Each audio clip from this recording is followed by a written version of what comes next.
Aquí el tema es que como lo estamos haciendo para bastantes personas, esto congela bastante, entonces un poquito de paciencia para que nos podamos dar con una textura que corresponde. Simplemente ser un poco pacientes.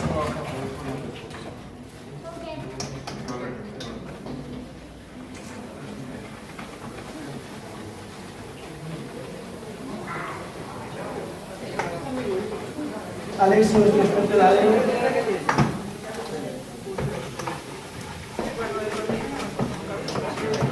Pero esto diréis, a lo mejor muchos diréis, qué tontería hacerlo con nitrógeno líquido.